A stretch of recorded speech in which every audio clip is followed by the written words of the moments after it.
All right, que paso vatos? Thanks for checking in on me. Going to be giving you my fourth Spanish immersion update, MIA, refold, AJAT, whatever it's being called now. So I just hit 400 hours, and I think this was probably one of the best jumps I've had in a long time. So kick back, relax, and we'll check out, and I'll tell you what all I did.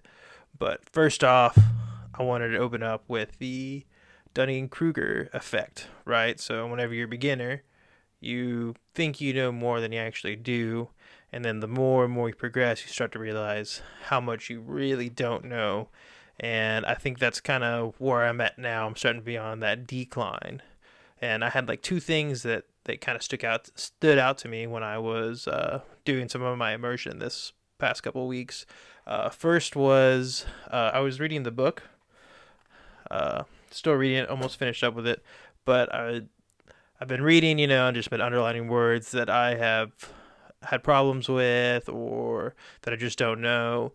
And then I finally starting to get to the point now where I'll read an entire page and there's nothing for me to highlight. So I think I completely understand it, but then like looking back on it and kind of reflecting on what I just read, I'm like, I do not know how any of this made sense. So I'm able to kind of piece together what everything is and be able to come up with a good idea of what they're saying, but how that's actually happening, I'm not entirely sure about. Uh, so yeah, and that's starting to pop up more and more and more now that I'm like, okay, I understood this, but I don't know why I understood that. If you're following me at all on that. And then the second one was when I was watching Casa de Papel, and I'm going along. I have the subtitles on. That show's too hard for me right now, but I have the subtitles on. I'm trying to follow along, and then I'm realizing like as I'm watching it that I like understand all the in between points, right? So I understand like, oh, let's go down to the basement, get on your feet, uh, just general back and forth banter. But whenever it actually came to actual plot, storyline, like key points, I like didn't understand any of it at all. So that was kind of like a realization for me. That was like, okay, like I understand, like even though I understand like 70% of the show, right? That key 30% right there, I just don't get. And that's the key point. Like going to the let's go to the basement, or like can I have a glass of tea? Like that's pretty minimal towards the storyline, right? But all the other things, the stuff that I can't understand, is what's actually important to the story. Uh, so yeah, I just kind of wanted to share my thoughts on that. I'm starting to realize now there's more and more stuff that I don't know. Uh, it's been exciting and fun, and yeah, it's been quite frustrating at times, to be honest. So yeah, I'm gonna go back to my like original format where we're gonna go over my reading, listening, Anki, and how much time I've been spending. So first off, with reading, I'm almost finished with the Alchemist in Spanish, the Alquimista. Alquimista. I still haven't been working on pronunciation that much, but it's going pretty good. Like I said, when I first started reading it, I was like highlighting like 5 or 10 words a page to look up afterwards. But now it's getting pretty thin. I'm just highlighting like 1 or 2 words a page, maybe like 4 or 5, or yeah, 4 or 5 sometimes. It goes up and down.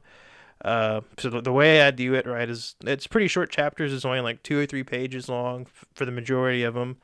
And I'll read those chapters, highlight words along the way, and then the way I pick out those words is if that it's something I know, like exihia, right? I struggle with that word so much. I couldn't even tell you what it is right now, but it pops up all the time, and I still don't know what it is. Or there's like it's a story that they're in the desert, so I'm getting a lot of desert vocab that I probably wouldn't regularly pick up, and I underline that stuff a lot. But I'm almost done with it. I got like 20 or 30 more pages left.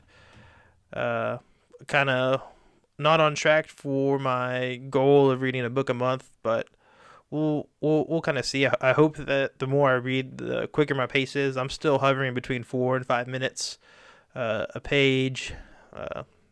So I haven't seen much improvement, or I have seen improvement in the fact that I'm understanding a lot more each time I read it, but I don't think my speed is picking up at the same rate because I think I'm noticing more, which therefore causes me to slow down. All right, and so for my immersion for like video, I've been watching Star Wars Attack of the Clones in Spanish. Highly recommend it if you haven't seen that.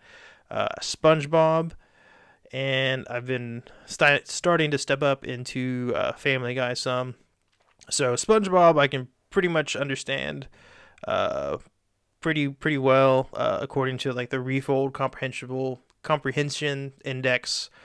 I'm somewhere between a 4 and a 5 most of the time. Uh, there's still a lot of words that I'm starting to pick up that it's like, you know, uh, sea, ocean life related. And then Star Wars, excellent show. I don't know if I told you that yet. Uh, that's been pretty good as well. And then I can pretty much understand that for the most part. You know, 80-90% with or without subtitles. Also, just so you know, it has matching subtitles, which I know is big on Disney Plus. So kudos to that if you're looking to watch it. But sometimes, you know, if I turn the subtitles off, I'll miss a couple key points or a couple plots. But for the most part, I only miss like 1 or 2 uh, points along the story. So I'm not too worried about that. It's just going to be more time in the language. And then as far as uh, Family Guy, right? It's definitely like a bigger drop off because they're using a lot more kind of slang and like, you know, what the hell and stuff like that, and some more lewd jokes. So my comprehension definitely goes down, but I can, you know, follow along for the most part. There's been some episodes, if I'm really familiar with the vocabulary, right, I'll understand it more, but probably about half the episodes, it's kind of somewhere between like a 3 and a 4, where I just kind of get the gist of the episode, and then I can follow along, but there's still a good amount of vocab that I'm missing out on, or you know, I just don't know, or it's uh, I haven't heard like the combination before. It's weird, but yeah, I'm gonna go over to my time tracker, and I'll show you how much effort I've been putting in. Well, all right, guys. Here's my immersion tracker that I've been doing. I've been doing pretty well. Been hitting almost a little bit over 2 hours. Some just about. What else for January? 1.86 hours. Got 57 hours, and then so far in February, I've done 16 hours. Pretty pleased with myself. Been watching a lot of shows. I'm on parental leave not right now, so I think some of these numbers may be a little bit inflated for right now, but hey, I'll take it. Uh, Also, kind of keep track of some of the stuff I have watched. So Pokemon, Sun and Moon, X, Y, and Z. Recommend Sun and Moon. That's a pretty easy show. X, Y, and Z, not so much. Watch some Spider-Man. Star Wars, Clone Wars has been really good. Family Guy and SpongeBob. These are the three I'm doing right now. I think next I'm going to try and work on more of like a slice of life, is what they call it. So probably Community. I haven't seen that before, but I've heard good things about it for kind of my next show to watch on. Then also what I also did is wrote down the book, right? But then also looked at the number of words it has from the English text. So it'll be pretty similar because there's like looks like there's a saying pretty similar to you know, the 10,000 hour rule, right? So then there's also like a million word rule. So if you see a million words, then you should become fluent in a language. Uh, so I'm just gonna see how well I feel after I reach, you know, a million words. It looks like it'll be about 20 books for me to hit that. You know, just kind of assuming that they're all going to be around 50,000 ish words. But yeah, we'll see. And then also, let's see, I got my Anki back here. I still haven't done it. Uh, but what I think I'm gonna do is I haven't done it in almost like 3 months. And kind of what I want to do is just knock it out and kind of see what my retention rate was, because I feel like I've been immersing pretty well. Don't have many complaints about that. I wonder if it doesn't almost like doesn't even matter. It's kind of what my theory is, except for some of those like weird oddball words. I think that my retention rate's going to more or less be the same, somewhere between that 80-90%, maybe high 70s. Who knows, but we'll see. But that's all I get for now. I'll be doing like a more in-depth 1 year. It's coming up next month. We'll be doing a more in-depth, long, really long, hopefully, my thoughts and progress and everything. So keep in touch, guys. Like, subscribe, and I'll see you next time.